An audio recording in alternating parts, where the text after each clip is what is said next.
Yeah, hello everyone. Good morning. And in today's session, we'll talk about VPC.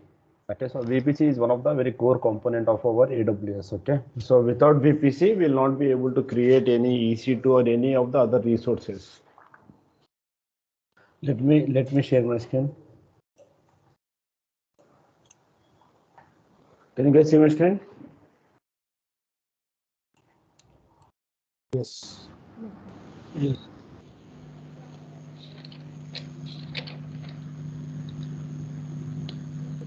What is VPC?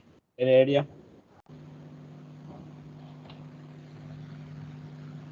We have VPC. Guys, someone go on mute in AWS. Okay, and we have VNet in Azure. So we are going to cover these two concepts today. And this is one of the very important concept in cloud providers. So what is the full form of VPC? Virtual private cloud. Virtual Private Cloud. Okay, and what is the full form of VNet? Virtual Network. Okay. So why do we need VPC? What is the benefit or what is the use of VPC?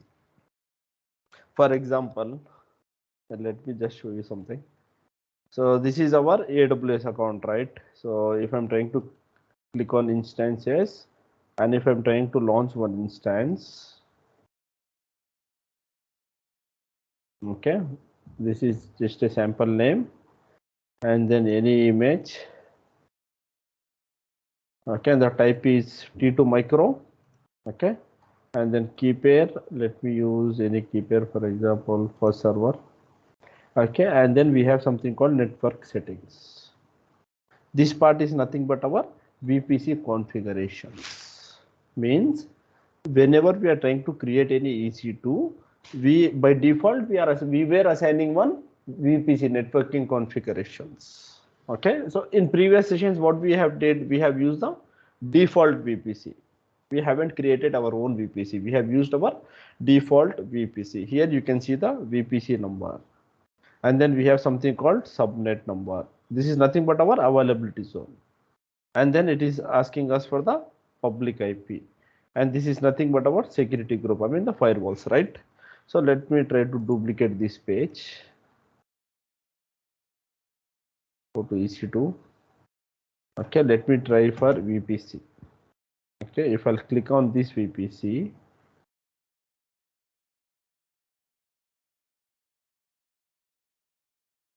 here we can see number of VPCs configured for the North Virginia region. Currently I'm in the North Virginia region. Okay, so if I'll click on VPC, then we can see the VPC ID.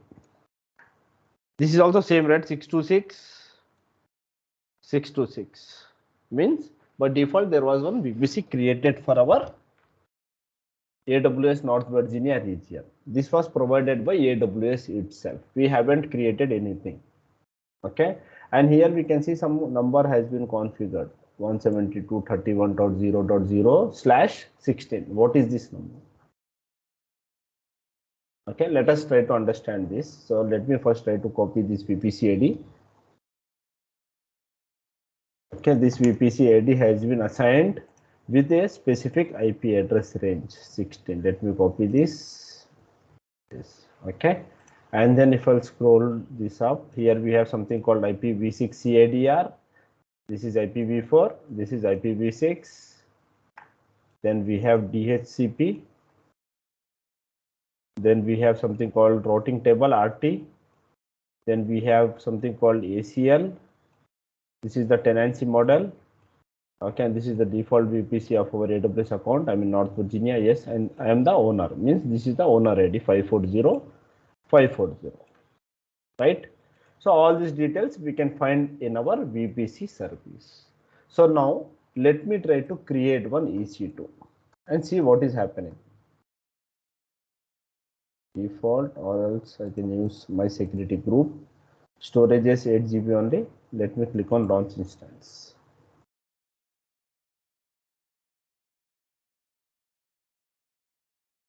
Here, if you'll see this private IP address, it got assigned one IP address. from where we were able to get these IP addresses. How this IP address got assigned? If I'll copy this is my VPC ID and this is my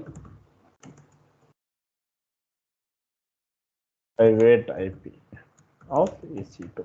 Now, if you see both these ranges, can you see some similarity? Do we have any similarity? Yes. Yes, sir. The starting 172.3. Yeah, so what is happening is the IP addresses, whatever IP addresses we are getting for our EC2s, I mean the private IPs. I'm not talking about public IPs, okay? So the private IPs, whatever are getting assigned to my EC2 will be dependent based upon this VPC ID. I mean the range of the VPC. Okay, so VPCs play very important role in order to communicate from one instance to another instance, to assign some networking, to assign some IP addresses. Okay, apart from this, for example, this is my EC2, right? So let me try to connect EC2 instance, connect. So now I am able to connect to my EC2, right? So how this is able to get the internet connectivity? For example, it has started. Okay, so let me switch to root user. Let me try to do ping google.com. It is connecting to Google server with the help of some internet. If there is no internet, then it is not possible. So our EC2 has got internet access as well. How this internet access has been assigned? We haven't did anything, right? So we have different services inside our VPC, which will help to assign one private IP to our instance, which will help us to assign some internet access to our EC2 instance. So we need to understand that area. I mean, that's the core component of our EC2. So we need to understand VPC, what are the different components are available and how we are able to get the internet access. Okay. So for example, let me try to do this. Okay, so this is my VPC.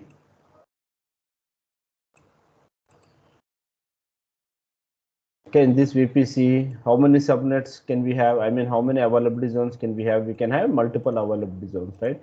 For example, AZ1 availability zone is nothing but our Physical data centers. yeah, Individual data centers.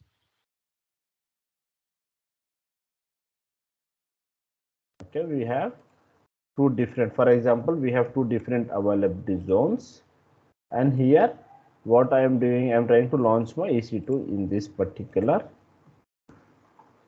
AZ.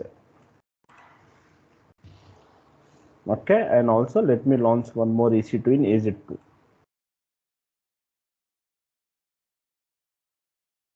Okay, so this is how our EC2 instances are getting created all these days. Okay, so now whenever a user is trying to access the application, for example, this is the user, and what he is trying to do, he is trying to SSH our public key, right? So we are trying to SSH with our public key. Okay, so now whenever I'm trying to connect to my EC2, so what is happening? It is traveling to our VPC and it will connect to one service called internet gateway, which is attached to our VPC, IGW.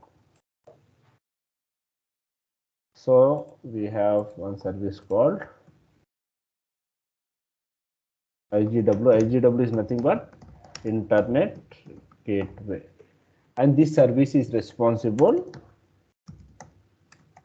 to provide inbound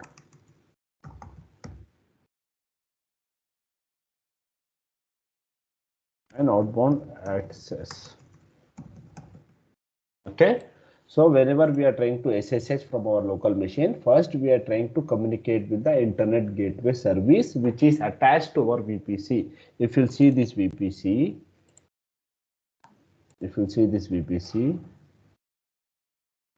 okay, so here we have something called internet gateway. If I click on this internet gateway, then we can see this. Okay, and you can see the VPC ID means one internet gateway should be attached to one VPC, and this internet gateway service, what it will do, it will help us to provide inbound and outbound access. Okay, so once we are connected to the internet gateway, then again what will happen, we'll have different service again. This service we call it as routing table, RT. Okay. The name of the service is RT. RT means route table. So what this will do, define network or else define traffic rules or routing rules, means which request should be traveled to which particular EC2. For example, in this case we have two different EC2s, right? So routing table is the one which will decide to which particular EC2 we are trying to request the access. Okay, so once after internet gateway, it will come to the routing table. Here we will be defining different set of rules and what should be the subnet this routing table is configured. Based upon that, then it will redirect the request to the EC2.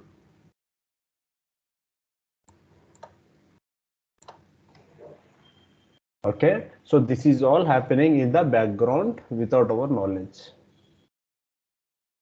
Understood? Yes, sir. Understood.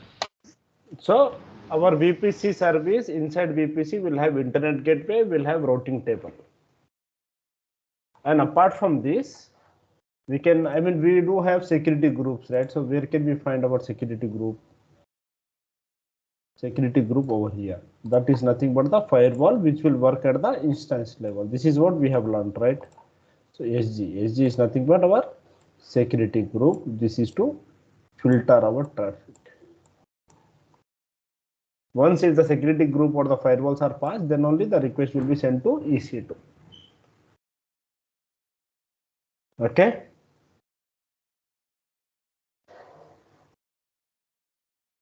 So apart from this, we have one more service.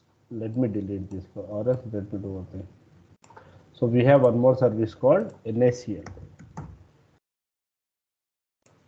Okay, so NACL, and prior to NACL we'll have our routing table, means this is our route RT.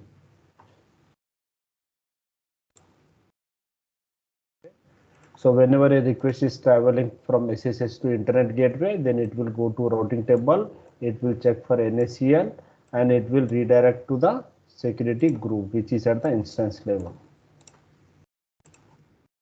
The group, and then it will redirect to our EC2 instance.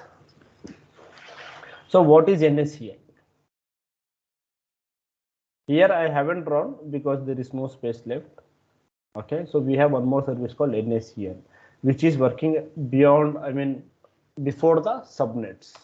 Before our availability zone, we can see something called NACL. So NACL. NACL means network access control list. And we have one more thing called security group, SG. SG is nothing but security group. Okay, so NACL and security group both are firewalls, means security group and NACL both are firewalls. Both will help us to restrict unauthorized access to our EC2 and to our subnet. NACL will work at the, this will be asked in interviews for sure, guys. What is the difference between NACL and security group? NACL, where it is working, it is working at the subnet level. Here if you see this, NACL is configured before our subnets. Means NACL will try to restrict the access at the subnet level. And security group will help us to restrict the access at the instance level. So we have couple of differences. So let me try to write the difference as well. Difference between NACL versus security group. So what are the differences? Both are firewalls used to avoid unauthorized access. Okay, NACL will work at subnet level, and then security group will work at Instance level. EC2 level. Okay, apart from this, default everything is denied at security group. Means every port number is been denied. If you want to open any port, then we need to go to inbound access, open the port number. Okay, and whereas at NACL, in NACL we can allow or deny the request. Means we have both options. We can either allow and we can deny the request as well. And apart from this, we have one more important difference. NACL will work based on rule number.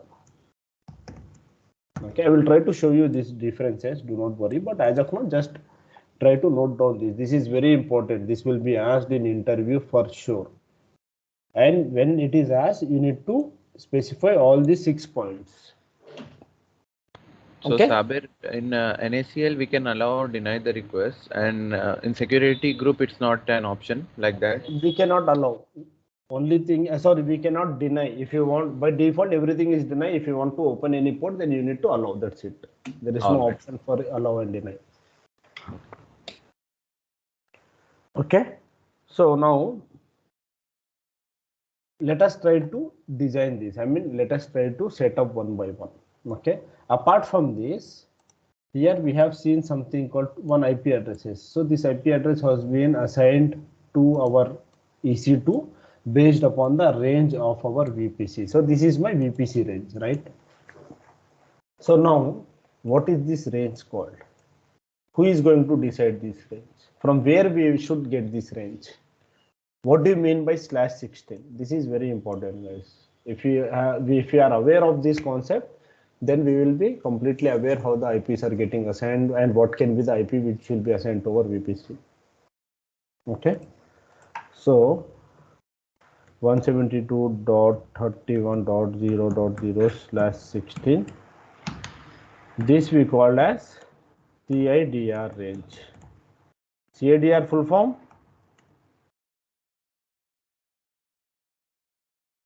Classless inter-domain range. Okay, so CIDR full form is nothing but classless inter-domain range. So for any VPC, we need to configure one CIDR range. Okay, and the IP addresses, whatever what if suppose I'm trying to create two EC2s, the IP addresses whatever are going to assign will be under the CIDR range only, not beyond this range. Okay, so classless inter-domain range is something what we should assign to our VPC. Now the question is, if we are talking about classless, then we might have classful as well, right? Currently we are using classless inter-domain range. Then previously we might have classful as well. So for any IP address, we have 5 different type of classes. Okay, for any IP address, we have 5 different type of classes. For example,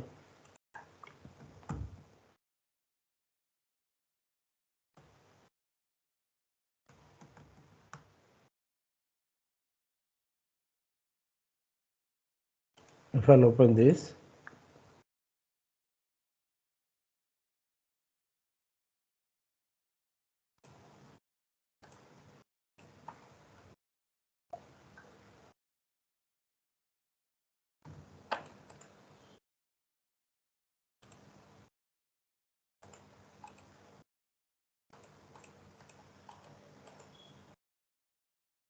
okay, can you see this, right? So we have 5 different classes: class A, class B, class C, class D, class C for the IP addresses. Okay, so whatever IP address we commonly see to our mobile phones, to our Wi-Fi routers, to our Bluetooth, to our printer, everything will be from class B and class C only. So each IP addresses, I mean from 1 to 255, we have the range from 1 to 255 of IP addresses, and they have been categorized into 5 different classes. Class A IP address will be from 1.0.0.0 to 126, means 1 to 126 is the class A IP address range. Okay, class B is from 128 to 191. Class C is from 192 to 223. Class D is from 224 to 239. Class E is from 240 to 254. So this is how the IP addresses has been classified. And which IP addresses we are going to use? So in this example, if you see this, we are using 172. So 172 IP address comes under which class? B. Class B. So class B and class C IP address are used only for public purposes, means for any connectivities and all. Understood? We are only using class B and class C IP address ranges only. Class D, class C, class A IP addresses will be used for some other purposes, for testing purposes or for experiment purposes or for scientific reasons, for the development and all. They will be using the IP addresses. So that's how it has been classified. So we are going to use IP address from class B and class C. Okay, understood? Yes, I will. Yes. Others? Yes. Got it. Yes, sir. Yes. Yes, understood. Okay, so now this IP address, so we have 172.168.0.0. Okay, so this is from which class? 172 is from class B. So we can use class B or class C. So when you are talking about classless, means we are not worried about the classes. We can use any IP address, but not, I mean, that's not the best practice to use 10.0, or else we can also use 10.0. That not at all a problem here from class A. Okay, so when we are talking about class full, we should use class B or class C IP addresses. But when we are using classless, we can use any range. That's up to us. But as part of practice, try to use class B and class C IP addresses only. Okay, do not go for any random IP address. Okay, so now we are aware. Okay, so 172 range is nothing but from class B IP address. So how many IPs are there? Range of IP is 1 to 255. Okay, 1 to 255, and 172 is from class B. Okay, so now next thing what we need to understand is this IP. This is the example of which version of IP.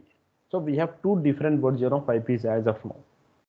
One is IPv4, and this is the example of IPv4. Whatever IPs we are seeing to our laptops, mobiles, Wi-Fi routers, Bluetooth, wireless keyboards and all, right? That is nothing but IPv4 version 4. Internet IP means Internet Protocol version 4 IP addresses. Okay, and apart from there, we do also have IPv6. IPv6. IPv6. So IPv6 example, do we have any IP? Okay, how that IP will looks like? It will have the F colon. FE80 colon colon. It's numeric and VPC. alphabetic. IPv6 example. Okay, if I'll copy this. This is the example, one example of IPv6 IP address. So this is how that IP address will looks like. But currently we are not using IPv6, we will be using IPv4 only. But IPv6 are also available. Here also, if you see this VPC, you can see this. VPC. Okay, IPv4 is assigned. IPv6 is blank. Means if you want, you can also assign IPv6.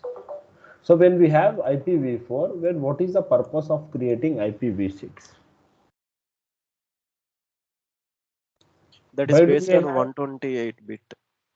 Yeah, but why do we have two different versions of IP addresses?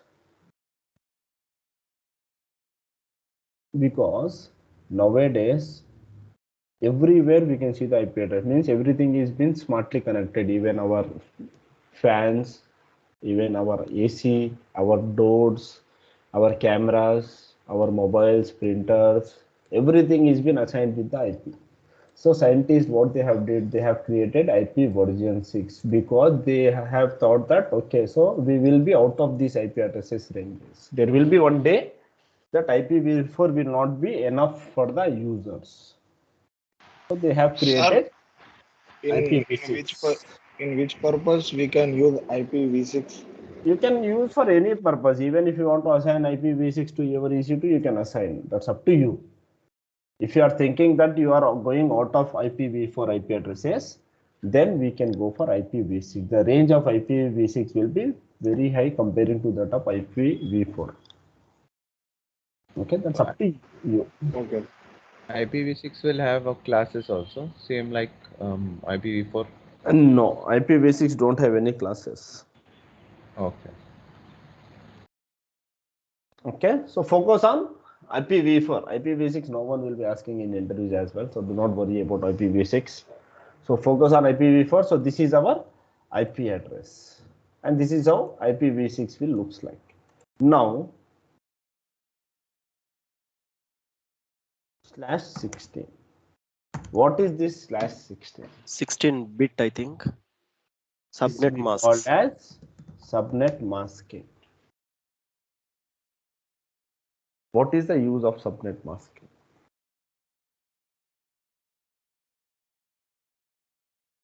For example, here if you see, the range of my VPC was 172.168.0.0 and the IP address which has been assigned to my EC2 was 172.146.44. My range was 0.0 and it has been assigned 46.44. So how? This will be based upon the /16 or /24 or /28 or /32. So this part we call as subnet masking. So subnet masking will help us to classify our IP addresses. Means how many IP address can we get from this range? For example, let me open one new tab. 172.168.0.0/16 means how many IP address now. So if I'll break this down, /16 is nothing but subnet masking. Okay, 172 is 8 bits, 168 is nothing but 8 bits, 0 is nothing but 8 bits, Total 32 bits. one more 0 is nothing but 8 bits. So total how many bits? 32. 2 bits. Means our subnet masking this range can be 32. Okay, so this range can be up to 32 bits, that is max, and 172.168.0.0/16 this is minimum. Means we can start from subnet masking to 16 to 32 only. We cannot go beyond 32 and we cannot go below 16 in AWS. Okay, maximum in AWS and Azure. Okay, but whereas the subnet masking 0.8 minimum in Azure. So Azure will allow us subnet masking up to 0.8 bits, and AWS will allow the subnet masking up to 16 bits. Okay, apart from this, every process is same. There is no difference in the process, internet and all. That is how we can create our virtual networks as well. But only in assigning the CADR range, we can go up to 0.8 bits in Azure, and AWS will allow only up to 16 subnet masking. Okay, so now each IP address is classified into 8 bits, means 1 octet. Octet means 8, number will be 8. Okay, so here how many octets do we have? 1, 2, 4. 3, 4, equal to 32 bits. Okay, so now for example, let me again draw this. This will be somewhat confusing, but try to watch this video again. Okay, so 16. What is the maximum we can have? 32, right? So now whenever we see any subnet masking as 16, so first thing what we need to do is 32 minus the number which has been assigned, means 32 minus 16 equal to how much? 2 minus 16? 16. 16. 16. Okay, so whatever subnet masking we have assigned, we need to minus that with the 32 bit. That is how we can classify, I mean, how many addresses are being assigned to this range, how many addresses will be assigned to this range. So how to calculate? By calculating or by minusing the subnet mask with the total number of bits, that is 32 minus 16 equal to 16, and then we should decide this by 2 power 16. 2 power 16. So 2 power 16, how many IPs? 2 power 16 means how many IP addresses?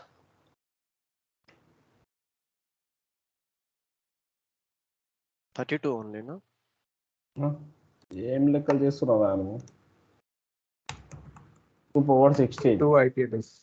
65,536 means 65,536 IP addresses are being assigned to this particular range. So the IP address of the EC2 can be between these ranges. Okay, understood? But now the question is, why are we dividing this with 2? Right? So what is the use of 2? I mean, why are we trying to add this by 2 power 16? Because when any machine will try to communicate in terms of binary number, right? So how can a binary number will looks like 10010011101. So this is the example for binary. Okay. So any machine will try to communicate in the binary language, means our computer, whenever we are trying to execute anything, right? So it will try to communicate in terms of binary language for the output. So this is how it is trying to work. So here 1 and 0. So how many numbers are available? Only 2. Either it can be 1 or it can be 0. So the probability is 2. That's the reason we try to divide by 2 power 16. Okay. So now 172.168.0.0/16 is nothing but 65,536 IP address. So the IP address which are going to assign inside this VPC will be from 172.168.0.0 to 65,536 IP addresses can be assigned. So this is how it is going to calculate, and in between this range it will assign any one IP address to our EC2. Who is deciding which IP address should be assigned? That is being decided by, here if you see Subnet. this, DHCP. Dynamic Host Control Protocol. DHCP means dynamically it will try to assign one IP. It is not a manual process. It will automatically assign one IP address to our instances or any resources which are created inside this VPC. Okay. So now we should create one VPC with the range called 192.168.0.0/24. Okay, now let me know 192 is from which class? 192 is class B. C. Class B or class C? C. C, class C. Class C. Class C. Class C. Okay, 192 is from the range called class C. Okay, Right. now 24. Subnet masking is 24. So what we need to do? How many IP addresses are getting assigned to our subnet or VPC? 24. 32 minus 24. 32 2 power 8. minus 24 equal to 8. So then, since the probability is 2 to the either power 0 or of 8. 1, we are 2 going power to 8. power 2 power 8. 2 power 8 means 2 into 2 into 2 into 2 into 2 into 2 into 64, I think. 1, 2, 3, 4, 5, 6, 7.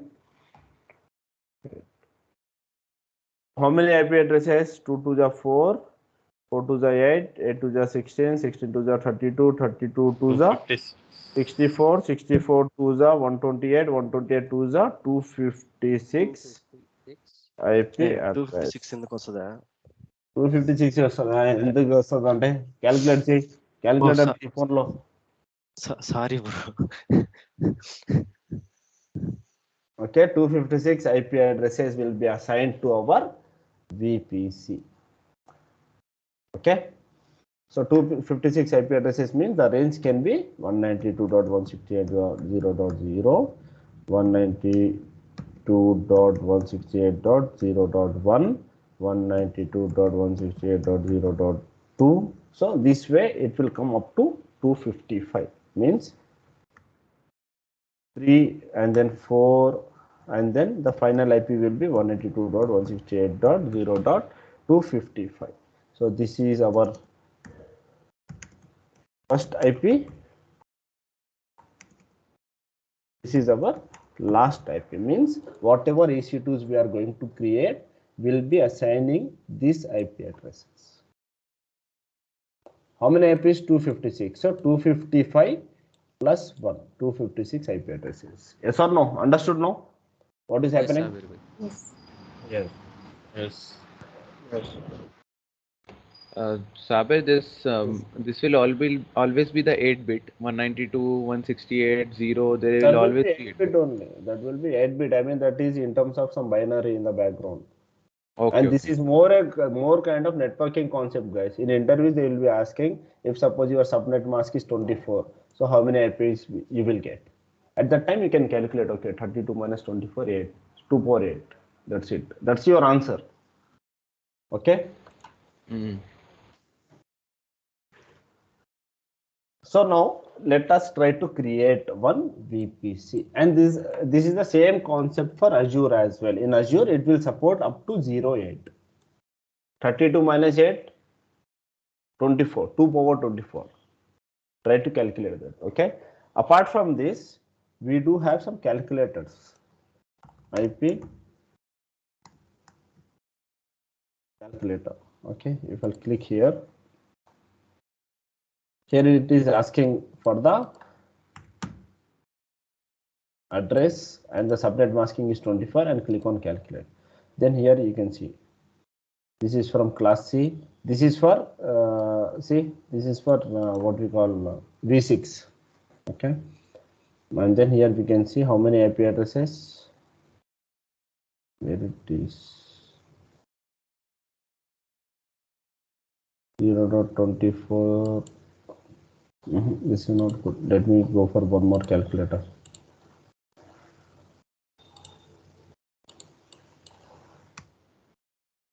.192.1 168.0.0/24. Classy, right? Calculate.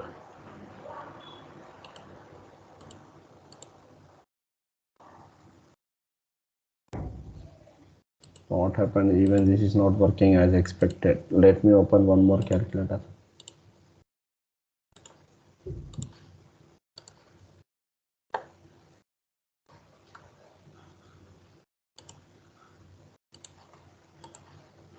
Okay, 192.168.0.0/24 was our requirement, right? Here it is asking for subnet masking 24, and then we can see 256 IP addresses. Okay, so you can calculate your IP addresses from the calculators as well. How many IPs are going to assign? For example, 8 IP 08. Okay, so 08 means it is around. This is the range.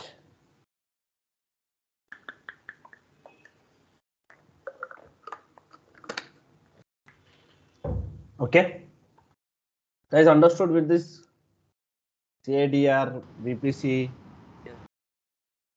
Yes. Let me try to set up this now. Okay, so now our requirement is to, I don't want to use the default VPC which has been provided by Excuse me, AWS. Yes. sir. If what is the possibility if there is 32? 32 minus 32 0. There is no any IP address provided. Banu, Shiva, Sir, right? this is Shiva. This is Shiva. Yeah. So guys, okay, here some really good question. For example, 192.168.0.0/32 is our range. Okay, so 32 minus 32 equal to 0. 2 power 0. What is the value, guys? 0. Anas and Mariam. 2 power 0 is always 1. Anything 1. power 0 is 1. As per mathematic rule. Okay, means 1 IP address. Arda Banu? Sorry, Shiva. Yeah. Okay. But we cannot use 32. Why? I will help you out to understand that as well. Okay, so we cannot use the range as 32. Okay, we'll see that part as well. So now our requirement is to create one new VPC. I don't want to use the existing VPC because this is something which has been assigned by AWS. I want to create my own VPC. Okay, so let me close this. This is my instance, right? So let me shut down this instance, terminate this instance.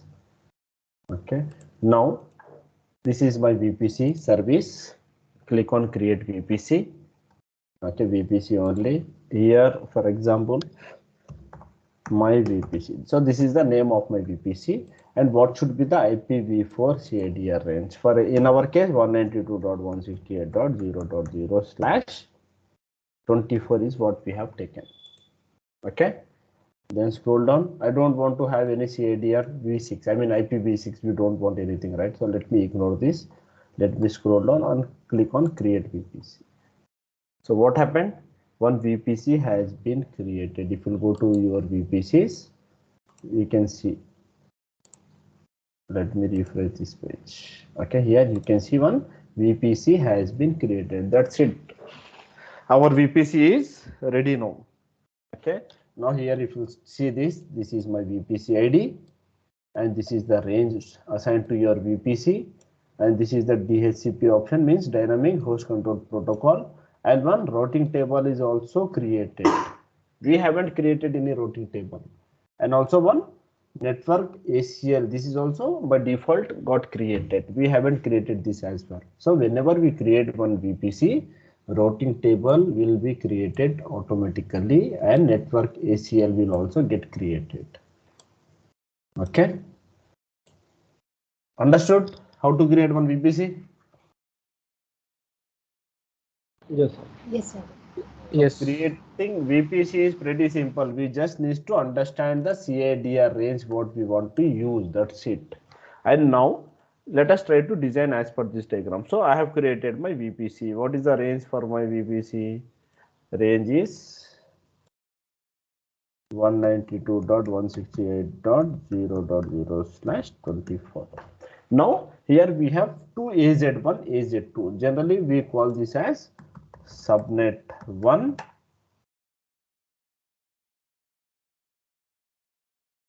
Okay, so subnet is nothing but what is subnet now?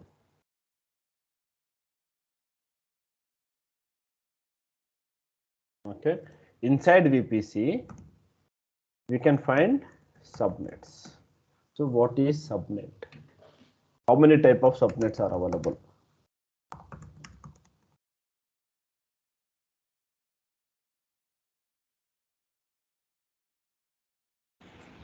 Subnets are the range of the IPv4 address. Can you simplify that?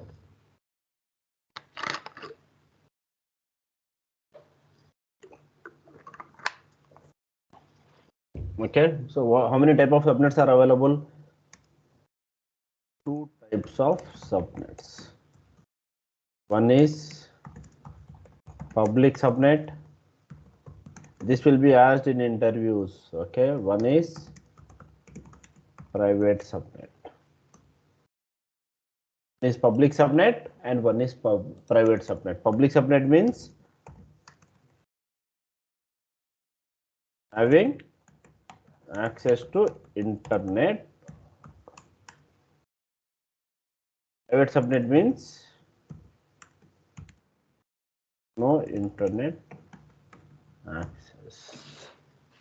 Okay, so we can create two type of subnets. One is public subnet and one is private subnets. Public subnet means having access to internet. Private subnet means no internet access. There is no internet access to the private subnet. Now what is subnet? Subnet is nothing but smaller portion of VPC. Means again the smaller network. In VPC we are categorizing VPC for what is the range of our VPC? 24, right? Again we can create different portion of networks, smaller portion of networks for public use and for private use. If you remember, as per three-tier architecture, our application layer and our data layer, where are we going to store them? It should be either public or private.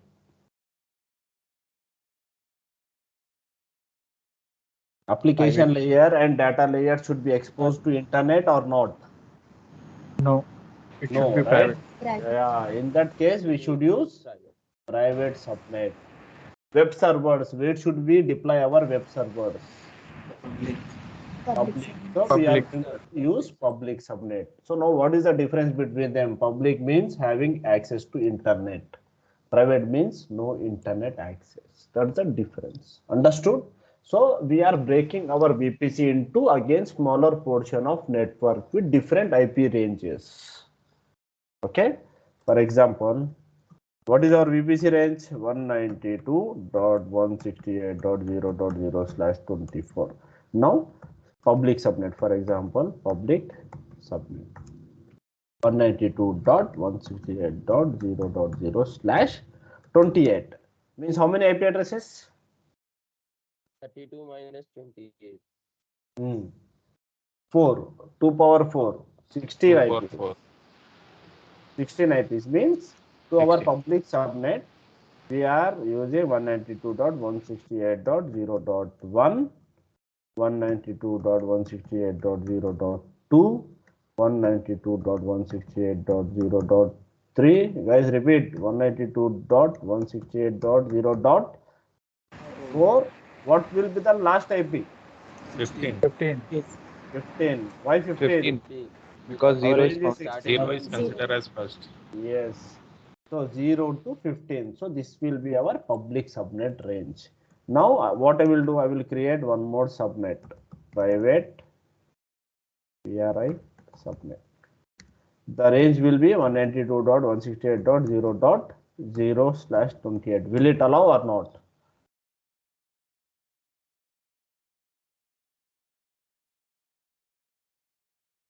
Will it allow? Yes. Okay. For example, this will allow. Okay. So what will be the range? 192.168.0.1 to 0.15. So both the IP addresses are same. How it will be managing the IP addresses? Means, for example, you have launched one VPC in public, one EC2 in public and one EC2 in private, and both the EC2s have got the IP address as 191. So whenever you are trying to connect SSH-I EC2-user at the rate 192.168.0.1. So to which EC2 it should get connected. IP addresses will not be overlapping. IP addresses will always be unique, guys. So if suppose till 15 it is occupied, then our range will start from 16. How many IP addresses are there? 256 IP address. From this 256, we are assigning first 16 IPs to public subnet. Again, from 16 to what will be the last range? 192.168.0.31. 31. So this will be our range for our private subnet. For example, if I want to create one more private subnet 1, what should be the range now? 192.168.0.32/28. So we cannot overlap. This will not be allowed. If you are trying to overlap same range to different VPC, different subnets, even it will not allow. Okay. So out of this 256, we are trying to create smaller portion of networks that we call as subnets. In subnet, we can have public subnet and private subnet. Public means having internet access. Private means no internet access. Okay, so how many subnets can we create? That depends upon the CIDR range. If we have 256 IPs, then we can create 5 to 6 subnets based upon the CIDR. So can I create one as 28 and one as 22? Is this possible? For example, okay, can I create one as 30? Is this possible? Yes, it is. Yeah, we can create one subnet as 30. Can I create by 24? Is this possible? Yes, possible. How? Already we have used, out of these 256, we have assigned 16 here, means how many left? 240. Again 16 assigned to this subnet means 224 are left. 24 range will assign how many IPs? 256. So there is no range. Okay. So for example, we have 10 rupees and we have spent 5 rupees. Again, you cannot go and spend 10 rupees, right? So you are left with 5 rupees only. You need to manage within that 5 rupees. So similarly, we have 256 IPs. Once we have used this, we cannot go beyond this range. Okay. So we should be always below the range of our VPC. Means if our VPC is 24, then you cannot assign your subnet as 22. This is not allowed because number of IPs are 256 and we are trying to assign more than 256 IPs, which is not available, which is out of the range of VPC. Either you can use 24 as one subnet or you can use 28 and you can create different subnets. Can we use 26, 27? You can use 26, 27, 28, 29, 30, 31, 32. Saber bhai, Yes. on what basis the subnet number we are taking?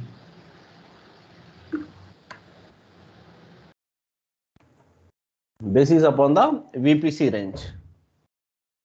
Your subnet range should be below you, under the range of your VPC only.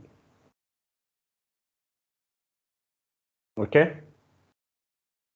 For example, okay, here we have created one VPC, right? Then let me try to create one public subnet, one private subnet. Okay. So subnets. These are the default one. We haven't created this. These are the default one which has been created by AWS. Okay. So let me try to create one subnet. Create subnet. Which VPC? This is my VPC, right? So this is my range of my VPC. Now I'm trying to create one subnet. I'm trying to call this as public subnet. Okay, here it is asking for availability zone. Which availability zone? Guys, 1 second.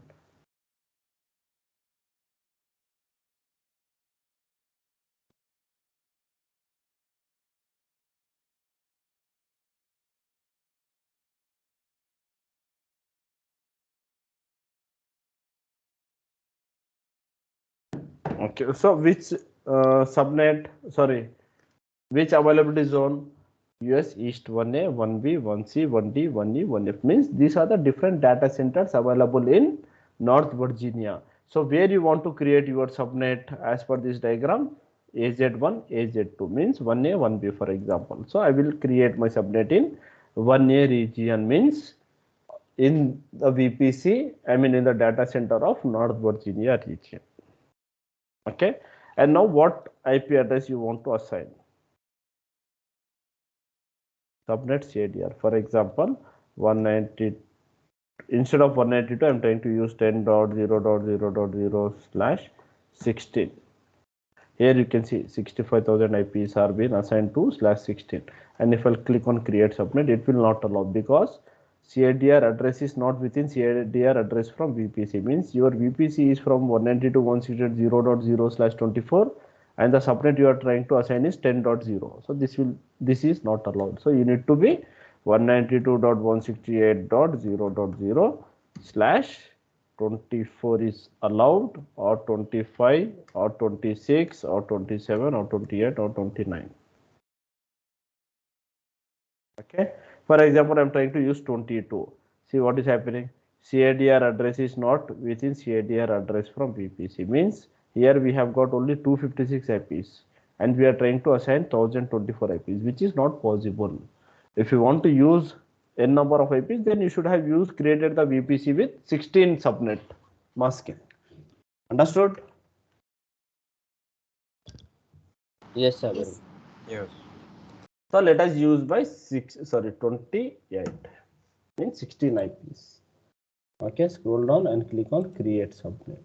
So what we have did now, we have created one public subnet. This is the subnet ID. Okay, and this subnet is attached to my VPC and the range of the subnet is 192.168.0.0/28.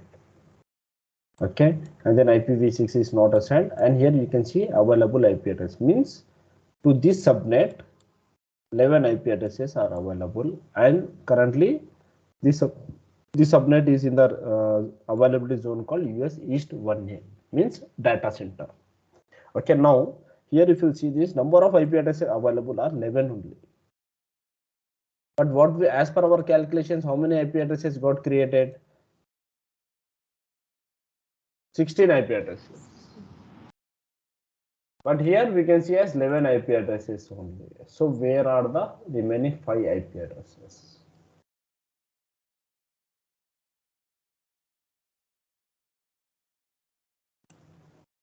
Right or wrong? We are able to see only 11. But as per our calculations, we got the number as 16. So it should allow 16 IP addresses. But here we have only 11. So where are the different IP addresses? Where are the remaining 5 IP addresses? So what will happen is AWS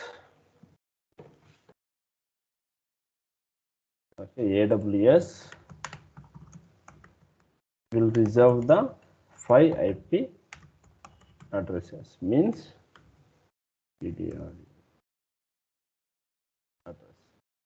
Okay, so AWS will reserve 5 IP addresses for the communication purpose. Means even they need to do the backup in the background. I mean at the data center level, right? So if they want to communicate with our VPC, then they will reserve 5 IP addresses.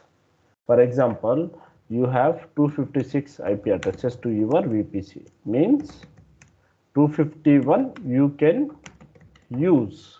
5 will be reserved by AWS for the maintenance and for the backup purposes, for the communication purposes, internal use. How they are going to connect to our VPC? I mean, if they want to take the backup, they want to make sure of the highly availability of our application, right? So for that purpose, they will always reserve 5 IP addresses. Understood? Where are the 5 IP addresses now? AWS. Yes, I will. Yeah, they are being reserved by AWS. We cannot use these 5 IP addresses. Shiva, now understood. Can you create, I mean, can we use any subnet with 32 masking with one IP? Is that possible? By default, AWS will reserve for 5 IPs. So, So we Sabir bhai, cannot we create, can't use 30 also, I think. we cannot use 30 as well. We can use up to 28. Because 5 IPs needs to be assigned to AWS, right? So you cannot use 32, 31, 30, 29. 29 means how many IPs? 9 IPs. 9 IPs. Yeah, 29 will be allowed. Okay, understood, Shiva? Yes, sir. Okay. So now out of these 5, which IP addresses will be assigned? For example, our range is of 16, right? 192.168.0.0 till 192.168.0.15. So this is our range. So which IP addresses will be reserved by AWS? Which First IP address? Sorry? first 5 maybe. No. Last 5. So it will reserve, I mean, I think first one and then last four. No. So it will reserve first 4 and last IP. Means from our above example 192.168.0.0, 192.168.0.1, 192.168.0.2, 192.168.0.3 and 192.168.0.15. So these IP addresses will be reserved by AWS. Okay, first 4 and last IP will be reserved by AWS.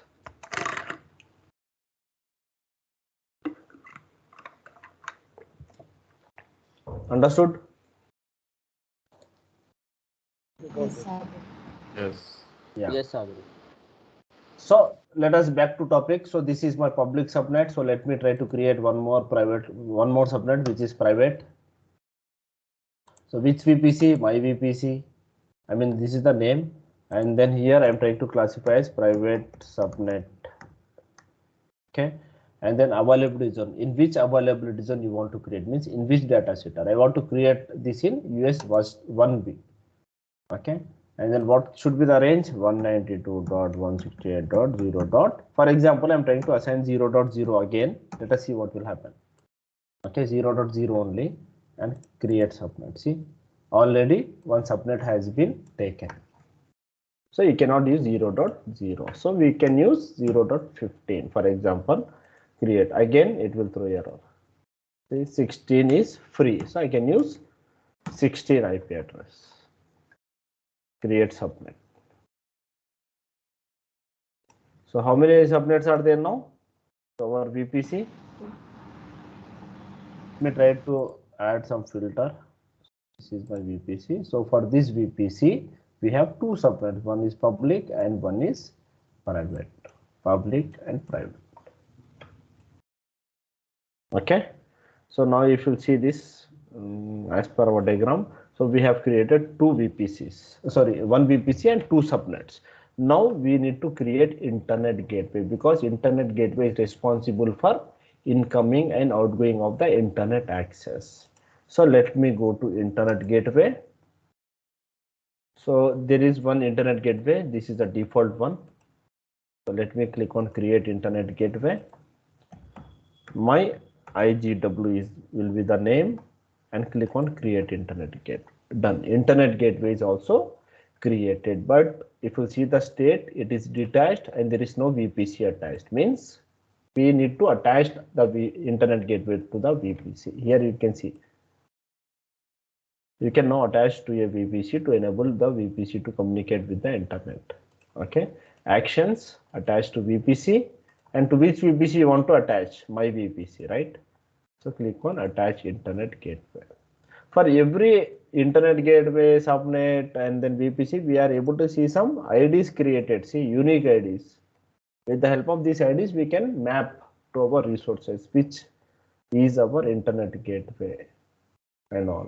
Okay, so here if you see this is my internet gateway and this is attached to my VPC, right?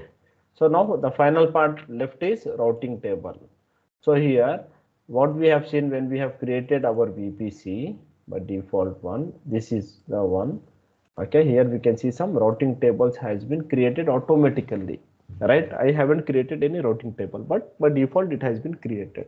So let us see that routing tables. Routing table.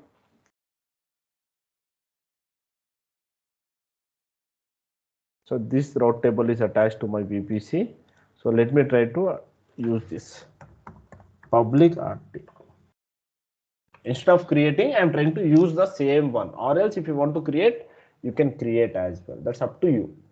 So instead of creating, I'm using the existing one. So this is my public routing table. I have defined this for public routing table, means I want one route table for the public subnet and I want one route table for the private subnet. Okay, so public route table is created. Now what we need to do in this public routing table, we need to define the rule, right? So what is routing table? Go to our notes, define traffic routing rules, means which request should go to which subnet, right? So for that purpose, we need to go to subnet associations, click on edit subnet, means public route table should be assigned to the public subnet. Okay, save associations. Done. So what we have did, we have assigned public route table with the public subnet. If you go to subnet, here we have public subnet. Okay, and then we need to go to routes and we need to attach internet gateway, because internet gateway is responsible for the internet access, right? So go to edit routes, add route, and then 0.0 means anyone or anywhere we can access. Okay, and then we have internet gateway, and this is my internet gateway. Click on save changes. So what we have did, we have created one public routing table and attached internet gateway as well, means for the internet access. Okay, similarly, let me try to create one more route table that will be for my private subnet, because I don't want internet access, right? So create route table. This will be my private RT. To which VPC? My VPC. Click on create route table. So we have created one private route table as well, and we need to assign which subnet should be attached. So subnet associations, edit, and then private subnet, save associations. Done. Right? And then I don't want internet access, so I will be ignoring the routing policies here. If I'll assign internet gateway, what will happen?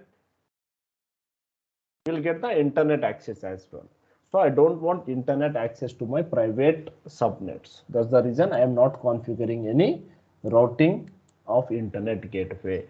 So that is how it will differentiate between public and private subnet. Means if you see this, we have created public and private subnet, right? So apart from naming convention, have we created any difference? Everything was same. Yes or no? Public subnet and private subnet, everything was same. Yes, there was yes, no change. everything same. What was the only change? Not configuring internet Route gateway table. in routing table. That's the only difference. Means if you are not configuring internet gateway to the routing table where you have attached your subnet, it means it is a private subnet. Naming convention is for only for our purpose to identify.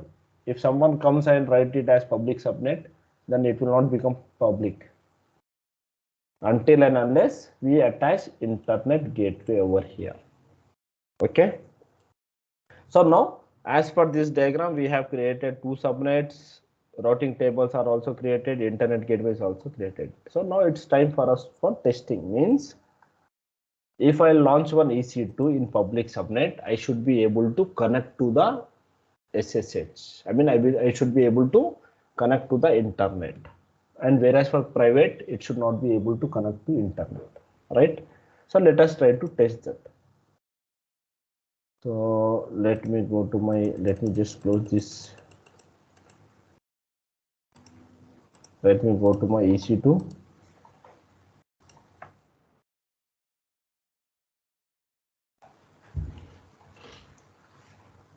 Okay, so let me launch instances. Same process. This will be, I will be writing as public subnet EC2 only for my identification purpose. Okay, Linux AMI2, and the instance type will be micro, key pair will be for server. Okay, and here I will be changing this time my VPC, and with subnet. Here we have two subnets, public and private. I want to configure this in public subnet, right? And then auto allow public IP. So let me enable this, or else it will not allow the public IP. Without public IP, you will not be able to connect to your instances from outside the world, right? So select existing security group, default one. So this is the default security group for your VPC, and then click on launch instance. Okay, now here if you see this, we have one EC2 which is running, and if you see the IP address, see, so this was our private IP, right? So this was our IP range, and this was the IP which has been assigned to our EC2. See, 192.168.0.8 means from this particular range it is trying to assign. Understood how this is getting assigned now? Yes, sir. Okay. Yes. And then, yeah, and then this is our public IP. This is to connect. So let me first open my security group rule.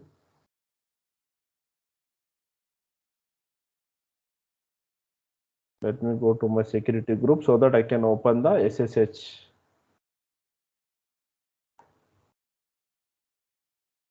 Let me open all traffic for now. Done. So now we have one EC2 which is running in our public subnet, and we can see the IP address as per our CIDR range, and everything is up and running. So let me try to connect.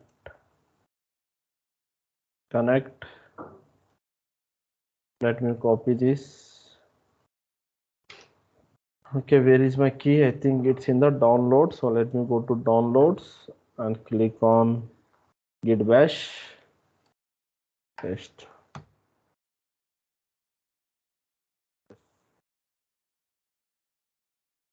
Sudo su. See, we are able to successfully connect to the instance which is in the public subnet, which is in our created VPC.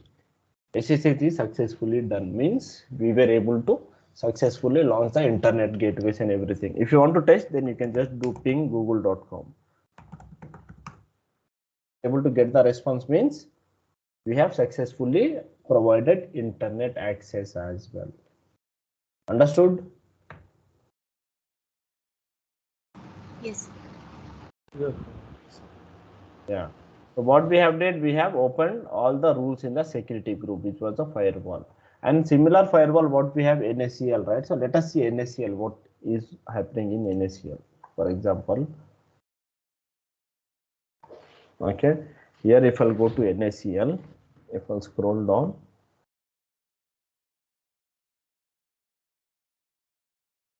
in my VPC only I can find this, or else let me go here. In VPC, we have network ACLs. Okay, here this is my NACL for my two subnets, means my custom VPC. Okay, so if I'll open this inbound rules,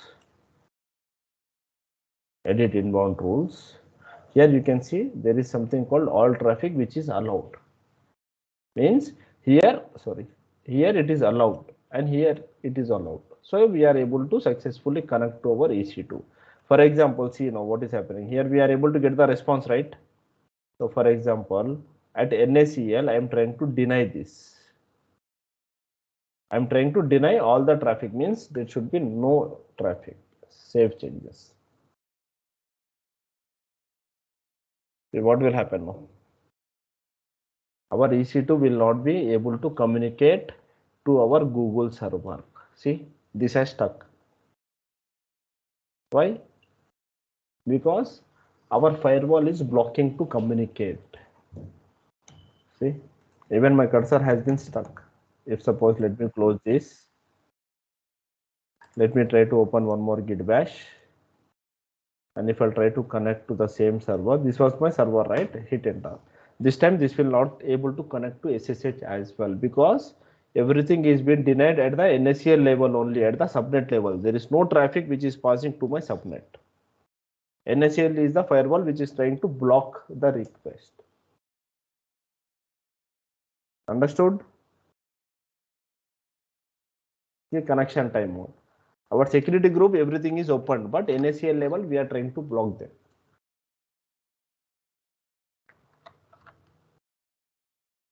Okay, similarly, we have allow or deny option, right? So this is what we have learned. Inbound rules, edit inbound rules. So we have allow and deny option. Okay, so and as I said, it will work based upon rule number. So this rule number is 100. So let me try to add one more rule.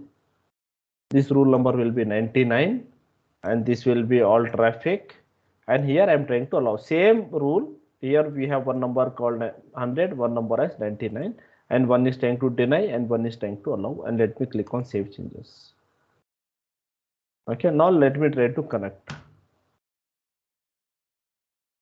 See, this time it allowed. Why? Because it will always work based upon the rule number. Means the lower the rule number, this will be the priority. The higher the rule number, it will not be the priority. Okay, if suppose I am trying to assign the rule number as 98 and I am trying to save this, what will happen? It will deny, because 98 is lower than 99. So it will work based upon rule number. We can allow or we can deny the particular sources. Understood the difference between NACL and security group? Yes, Sabir. Yes. Okay, this will be asked in interviews, guys. So make sure, I mean, this answer is available in the book as well, I guess. So try to read them. Okay, apart from this, okay, let us go back to our topic. So we have created one public EC2 which is in the public subnet. We are able to access via internet as well. So now let me try to launch one more EC2. This time I will try to launch in private subnet, right? So private subnet EC2. Scroll down this image. Okay, and then key pair will be my, sorry,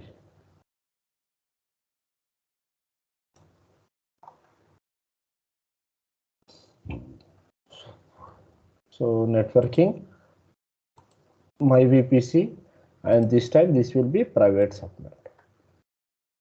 And let me enable public IP, existing security group, which is by default open, right? So this is what we have used. Okay, the key pair will be first server, and if I'll scroll down and click on launch instance, so what will happen now? It will try to create one instance in the subnet 2, I mean this area, in the private one. Okay, let me exit from here. This is not required for now. Okay, so this is my instance. Here if you see this IP address 0.26. From which range? 0.26 means from this range. 16 to 31. It has taken 26 as the IP address. Okay, now we can see the instance is running and the health checks will also be passed initializing. Okay, so let me try to connect to this EC2. IP address is 26, right? So public IP is 153.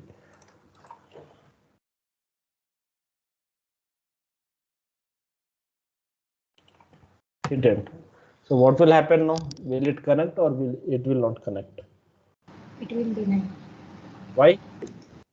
because no internet access. Right. It should deny because there is no internet access. Internet It will gate. wait. It will wait, and it will send the message as connection timeout. See, connection time. Because there is no internet gateway, there is no internet, so you cannot connect to this instance from outside the what?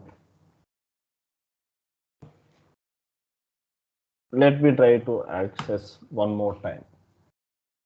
Again, this will wait, and it will send the message as connection timeout because of no internet access. For example, for just a small change, let me go to route table. Let me add internet gateway. So this is my route table, right? Routes, edit, add route 0.0, internet gateway. This is my internet gateway. Click on save. So let me try to connect now. What will happen? Because internet access is available, now it is trying to connect to my EC2. So this is how we are differentiating between public and private subnets. The only thing what we are not going to assign is internet gateway. Apart from that, everything is same. There is no change. Okay, let me try to exit this again. Sorry, let me try to remove this. Remove, save. Now if I try to connect this again,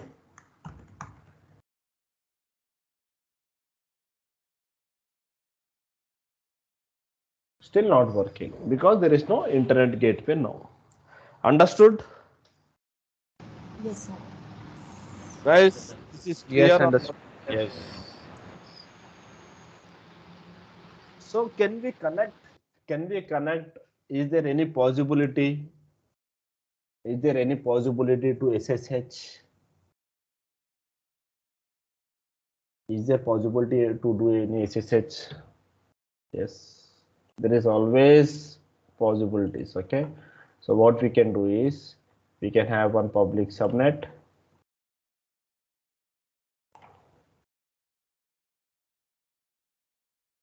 Okay, and we have one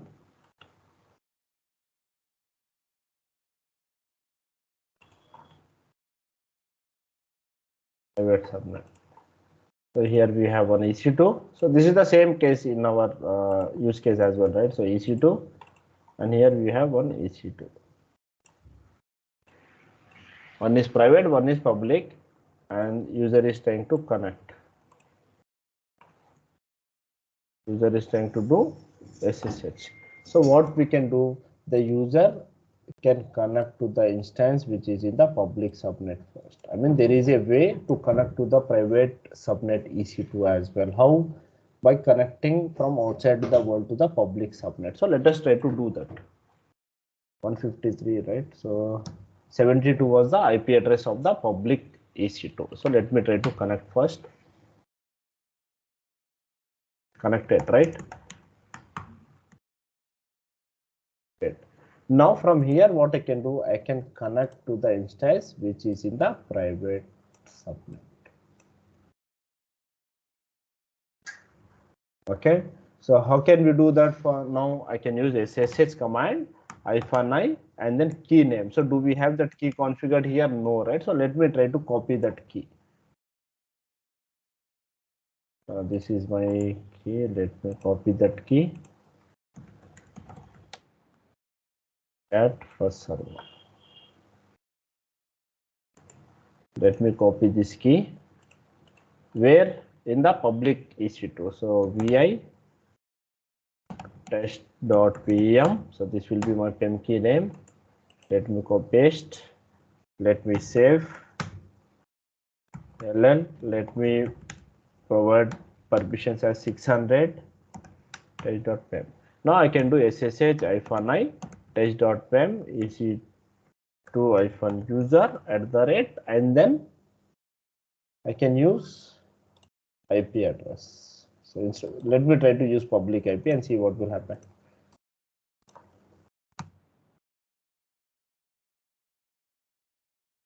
What is happening? It is still waiting, means it is not trying to connect. So always, if you want to communicate internally, right, means currently I'm in the same VPC, same network, means I'm in the same VPC, in the same network. So whenever we are in the same network, it is possible to connect via private IPs. So private IPs are always used for the internal communication. That's the reason private IPs are available. And we can see two IPs. Public IP is for exposing to the outside world. Private IPs is for the internal communication. So currently I can use private IP to connect to the private EC2. So what is my private IP? Let me copy this. Hit enter. Yes. Now here you can see 0.26 means we are successfully connected to this EC2. So this is one way to connect to the EC2s which are in the private subnet. Okay. So we are connected to this, but there will be no internet access. You will see I am trying to ping, no internet access. We can connect, but we cannot provide internet. We are able to successfully connect because of the private IP. Okay. Understood how to connect to the instance which is in private subnet? Yes, sir. Yes. Yes, Saber. But there will be no internet access. So we are still working on the same. I mean, internet gateways are required for internet access. Okay. So now in this case, this EC2 which was deployed on the public subnet, we can call this EC2 as we generally call this EC2s as Bastion server or jump server. Okay, so whenever you want to connect to the instances which are in the private subnet, we can connect from the EC2 which is in the public subnet. So this type of EC2s we call as Bastion server or jump server. So in office environments as well, we can see Bastion servers or jump servers, because we don't want our application to be exposed to the outside world. So where our EC2s will be configured in the private EC2s, in the private subnets. But if you want to connect for any maintenance purpose, so how will you connect? With the help of Bastion server, which is in the public subnet. Understood? This is how we are going to connect our EC2s. Okay? Yes, Saber. Yeah. So this is all about VPC. Again, we have a lot of different concepts in VPC. We'll try to talk about them in tomorrow's session. Okay. So similarly, we have same concept in Azure. If I'll go to Azure, so here we have the concept called virtual network. If I'll open virtual network, here it will be asking for create virtual network. Okay. So any resource group is fine. For example, my VNet, US, and then review and create. IP address range. So which IP address you want to provide? See here, it will allow up to 8. This is also possible. Even I think as of now it is up to 2 as well. Means it's allowing more than 10 lakh of IPs or 1 crore of IP addresses. So same concept. Try to create one VNet in Azure, try to launch one public and one private, and try to do the connectivity. Explore this part. Okay.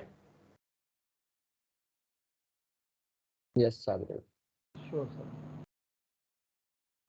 Guys, do you have any questions? No, sir. Saber, you have given 192.168.00 that are divided into 888 bits. Yes. You have told about first one and you have told about last one. Between two, you haven't told. See, what will happen is, for example, okay, for example, we have, let me try to copy this. Okay, for example, we have the range as 16, or for example, assume as 20. 20 means how many IP address, guys? 32 minus 20, 12 IP address. So 2 power 12, what's the value?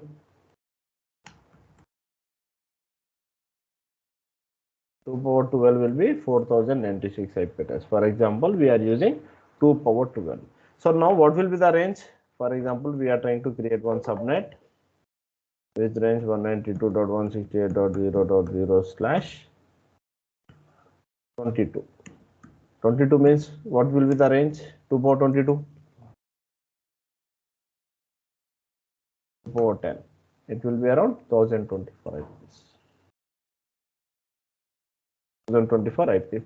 So now what will the first IP? 192.168.0.0, 192.168.0.255 will be the last IP. Last IP means, I mean, 0 to 55. How many IPs we have used? How many IPs we have used? 256. 256. Then what will happen? Next, this number will change. 192.168.0.1 1 dot. dot 1.0. 192.168.1 dot, again it will be going till 255, means 256 plus 256 IPs. How many IPs have been completed? It's around 512. 512. Okay, then what will happen? 192.168.2.0 till 192.168.2.255. So this will be the rotation based upon the number of IPs. These two numbers are more than enough for us to manage all our 65,000 IPs or whatever 4,000 IPs. Okay.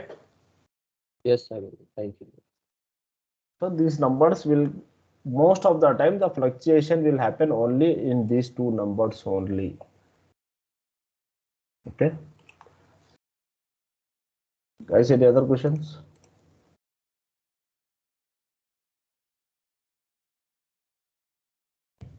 So let me stop this recording. Saber bhai, if 255.255 means it changes the class. No, it will not change the class. Again, this IP will be changed. Almost you will be out of IPs. You will be out of your range. Okay, again this will be changed. 192 will be stable. It will not get changed. Even for, in order to get that 255.255, right? So there is lot of probability, lot of IP addresses. So we need to calculate that part as well. Okay. As part of testing, do not use 192. I want you guys to use the range called 172.168.0.0/24 is okay, because I want you to take the minimal number of IP address range so that it will be very easy for you to calculate on pen and paper. I don't want you guys to use any calculators, okay, or you should use Google and all. I want you to use pen and paper and try to calculate these IP addresses ranges. This will be asked in interviews for sure. NSEL, security group, VPC, internet gateway, public, private. This is very important concept, guys. Okay, make sure you are getting enough understanding on this. If you are stuck with anything, then let me know. Subnet is our choice. Saber bhai. Any Subnet, number. how many? Any number, but it should be within that VPC range only. So this is your VPC range. So subnets can be within this VPC range only. You cannot go beyond your range. No, can we take only 2?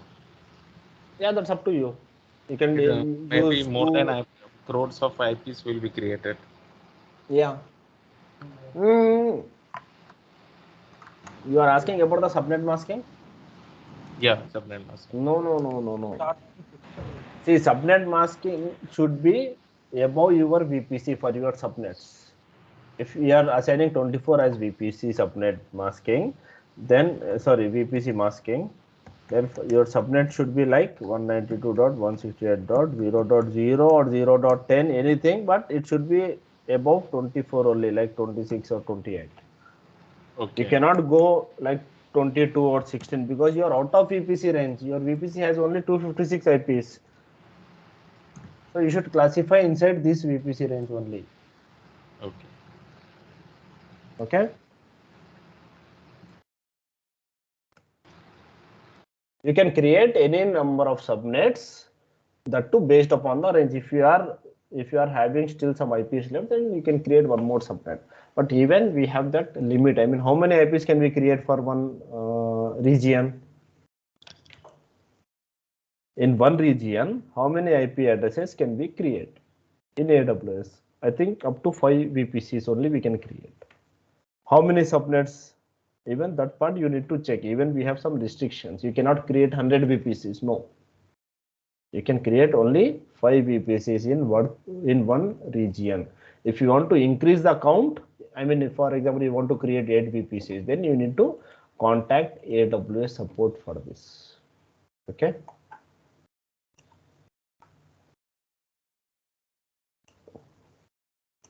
Guys, any other questions?